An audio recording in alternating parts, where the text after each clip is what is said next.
Hello, Trenchlow back again, and welcome to episode 6 of One Credit Only. This time I'm going to be going with a classic from the ages. We've got Bobble. Bobble, obviously the story of two wee dragons that shoot bubbles to surround the enemy and burst them to defeat them. Again, I mean this game has a massively long and varied history to it.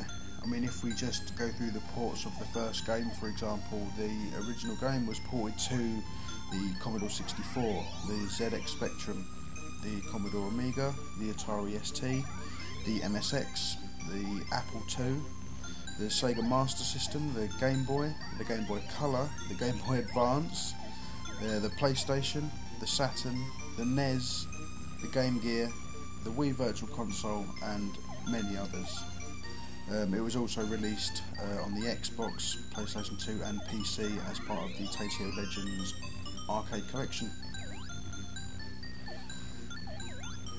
This game also spawned many sequels, and it's a bit of a fragmented history really, because looking at a timeline for this particular series, it seems to branch off in three different directions. For example, Rainbow Islands is meant to be the story of Bobble 2, which was released in 1987. But on the NES, for example, there was a Bobble Part 2 released, which was pretty much the same game with different levels.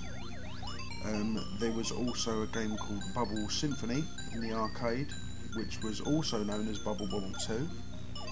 So that's three Bobble 2s already, and then it sort of splits off from there. There's a game called Parasol Stars, which is more of a direct sequel to Rainbow Islands, which is called the story of Bobble 3. But then again, alternatively, there is a game called Bubble Memories, which is the story of Bubble 3, which is another game in the same vein as the standard Bubble game here. And all of these games spawned their own sequels and remakes. For example, Rainbow Islands was released on multiple other consoles and had Xbox versions and WiiWare versions and all different kinds of things. Bubble also spawned a puzzle game series, which was Puzzle Bobble. The point of that game was to basically you're Bob or Bob, one of the two dragons, and you're shooting bubbles up into a play area to try and match the colours into three or more so they disappear.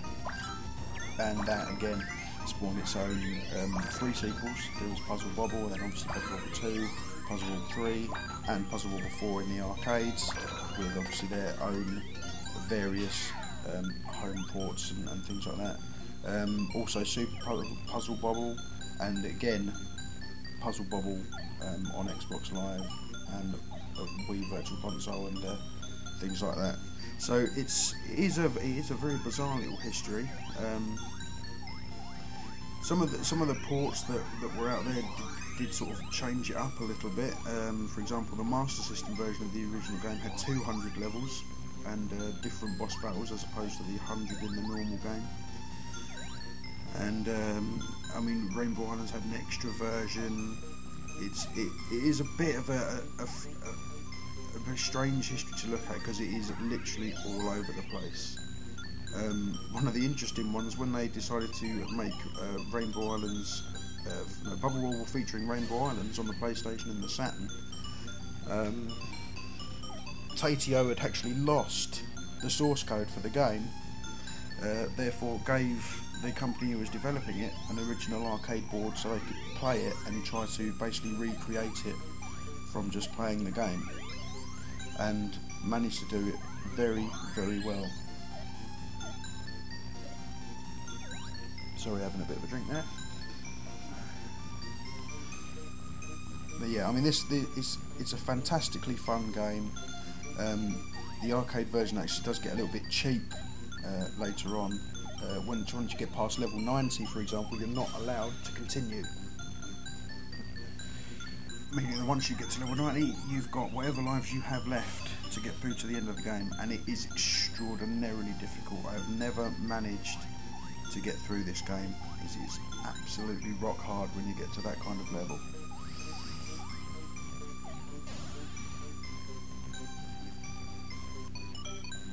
And there we go. So Bubble Bobble, classic game, massively long and varied history. And just put the English in there. TRE. Well, there we go. That was it for episode 6. As I'm British, 6 episodes is a series to us. So I think I'm going to call that the end, and I'll be back soon with a new series. So bye now.